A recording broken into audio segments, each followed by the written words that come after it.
నేను ఒక స్టోరీ విన్నా, అది మీకు షేర్ చేయాలనుకుంటున్నా. అయితే ఒక ఆయనట మస్తు ఏడ్చిండట దేవుని దగ్గరికి పోయి, దేవుడా దేవుడా నాకు పైసలు కావాలి, నాకు ఫైనాన్షియల్ అన్నీ సెట్ కావాలి, మొత్తం సెట్ అయిపోవాలని చెప్పిండంట. అప్పుడు దేవుడు నిజంగానే ప్రత్యక్షమై, నాయన నీకు బంగారం కావాలా, ఏం కావాలని అంటే, నాకు బంగారం కావాలి అని చెప్పిండట. దేవుడు కూడా బంగారు నాణాలు ఒక సంచిలో ఇచ్చిండట. ఇచ్చినప్పుడు ఈయన తీసుకున్నాడట. అదేం చెప్పిండంటే దేవుడు, నువ్వు ఎప్పుడైతే నీ అవసరాలకు తీసుకొని అది ఆ నాణాలని వాగులో వేసినప్పుడే ఆ పైసల్ని యూజ్ చేసుకోవచ్చు అని చెప్పిండట.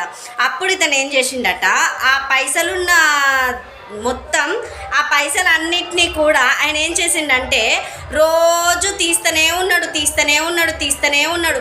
అప్పుడు ఫుడ్కు పైసలు వాడాలి కదా, పైసలు వాడాలంటే ఆ వాటర్ని అందులో వేయాలి.